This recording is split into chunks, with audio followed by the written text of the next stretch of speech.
Hey family, thanks again for tuning in to another episode of Luminate. Today we'll be talking about forgiveness. It's a tough one. You'll want to stay tuned.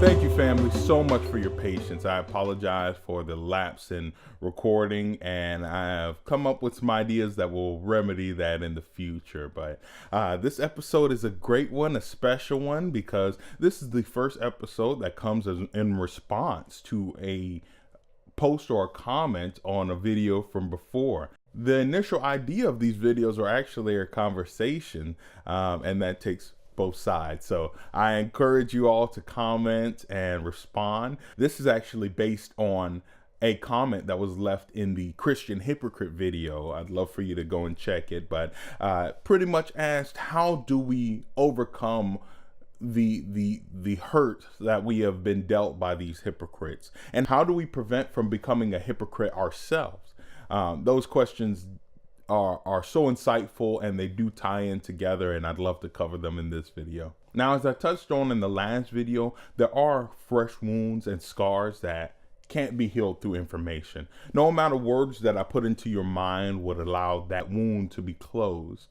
So time, study, prayer, these all go together in order to close those wounds. And my goal is to give you tools that may prevent it in the future and may be able to ease the pain of these wounds in time. So let's get into it. The first step I normally take whenever there is an issue between me and a brother or sister is to first self-evaluate. My mom said it's hard to be optimistic with misty optics. I used to wear glasses, and so she said clean your glasses so you can see better. But in life, I've used this throughout to say we need to check our visuals. There was a wise scholar, I believe it was Socrates. He said, check thyself before thy wreck thyself. That might have been Plato. Anyways, yes, it's a great idea to be able to assess yourself and see, first and foremost, that we are carrying baggage into a situation.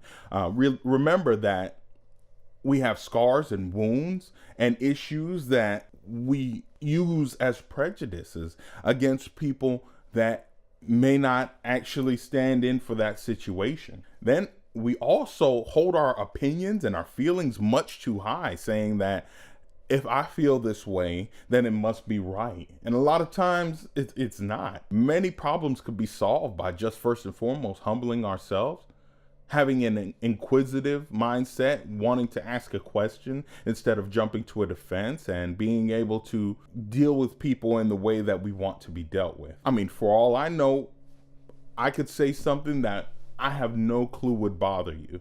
Something that is normally something I say to a lot of people and not realize that it's a sensitive spot for you. Same thing with me. There are things in my past that make it a tender area. And if you step on that, then I wince, and you might not understand why. And that's why it's also my responsibility to open up and to seek resolution with you. It's not your responsibility to say, hey, I think I might have hurt you. You know how many times I've heard someone come up and say, sister so-and-so or brother so-and-so did this to me. And first and foremost, that's not the right way to deal with a altercation or an issue, but we'll cover that a little bit later. But this person did that to me, and I say, well, did they know they did that to you? Was it intentional? And they say, they're a grown adult, they should know better than that, or they've been at this church this long and they don't know that by now. They should know that. Oh yeah, they know. They definitely know. I could tell. And that, once again, is a prejudice. That is something that you are putting on someone. You didn't grow up the way they grew up. You have no idea the situations that person has been through. And without giving someone the benefit of the doubt, of course, you're going to assume that it was malintent. As I said before, that is the wrong way to go about it. You're not supposed to go to a third party and talk about all the issues and get it all off your chest. It says in the scriptures to go to that brother or that sister one-on-one in order to talk this through with the goal of winning them, not winning the argument, not winning your point, not telling them off and making sure they know not to cross you again. The goal is to win them. So they are the prize. And that should be our goal in every situation, to win that relationship back.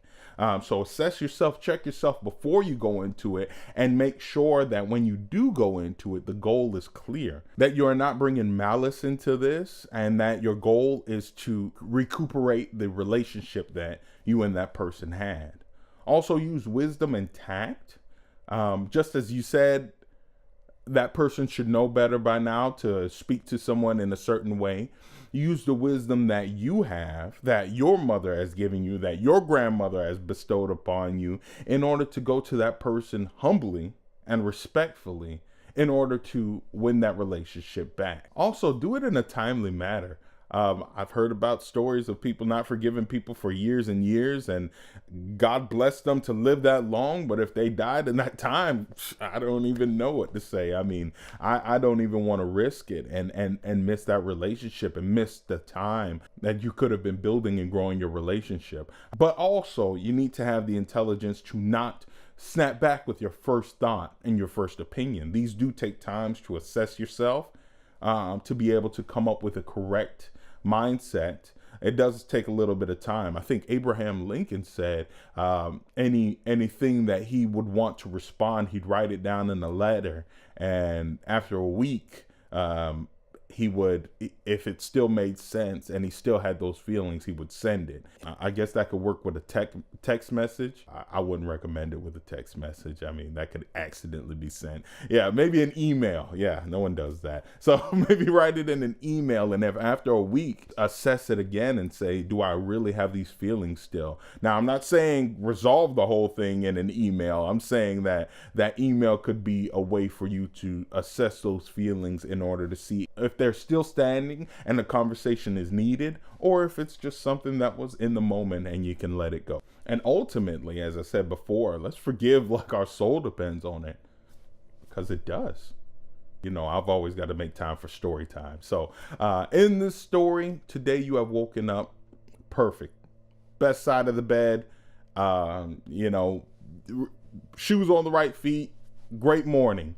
You get a call from your friend A, we'll call her Frenda. Yeah, it's Swiss. You don't hear it much in the States. But yes, Frenda calls you and says, friend, I really, really need your help. I need to borrow $3,000. $3,000. Luckily, you woke up on the right side of the bed. Some reason you got blessed, something happened, you have $3,000 to spare, and you're in the best mood possible. You say, Frenda, here, $3,000. When can you pay me back? Frenda says, don't worry about it. In a month, I'll have it back to you. Okay. A month passes. 3 months pass. 6 months pass. You call up Frenda. Frenda, where have you been? Oh, I'm so sorry. I need to see you in person right now. You know how dramatic Frenda can be. Everything's got to be, you know, Frenda. Anyways, you meet her. She says, I'm so sorry. She gives you this list of all the things that has gone wrong in her life. And she apologizes. She says, give me 1 more month and I'll be able to pay you back. I promise. For some reason, you're in like a 6-month cycle of the best day in the world. God's blessing you. You say, you know what, Frenda? Don't worry about it. I value your friendship too much to lose you over some money. Don't worry about paying me back. Just be a part of my life. Frenda goes away rejoicing. Oh my God. Did you hear my friend? My friend is the best friend ever. Oh my gosh. The next day, you hear Frenda finds your other friend, George. Yeah, that's a good friend name. She takes George, jacks him up by his collar, and says, George, where's my $30? George says, I don't have the money. She decks him, boom, punches him in the mouth, drops him there and says, you'll see me in people's court. she's going to get her TV justice. Now, how do you feel about that? How would you feel? Now, did George owe you money? No. You forgave Brenda for her money. That situation had nothing to do with you, but you feel an anger because you would say, how could she, after I forgave her of so much, turn around and be so harsh to somebody else over such a little $30? How could she be so harsh? Now, in that moment, you would say, she obviously didn't understand what I forgave her of. And you made my point for me. Thank you. We have to remember that we are forgiven of so much. I mean, think about 1 month of sin. Just 1 month. Even in that best month, you have to have countless number of sins of how many times you've thought wrong about somebody or disrespected somebody or got mad in traffic. All of these sins are forgiven, and you have the nerve to hold a grudge against your brother here on this earth who happens to say something incorrect to you. Now, what does that say about your understanding of your forgiveness? What I'm not saying here is that the thing that has been done against you is nothing, or that it's dwindled in any way, shape, or form. No, people have been severely harmed. But what I'm saying is, I have been a harmer of people also. And I've been forgiven. So I can't hold anything against anyone. I mean, Christ himself on the cross. Now, I mean, the pain that he went through and the humiliation. He was up there naked and said, forgive them for what they're doing to me. Now his blood is in me and I bear resemblance to him.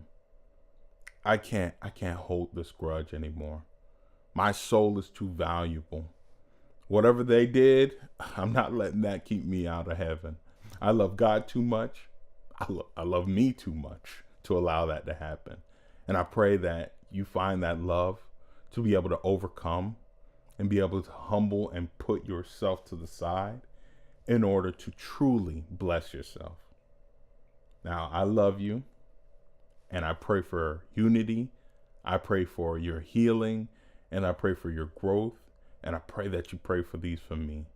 I love you so much. You have a great day.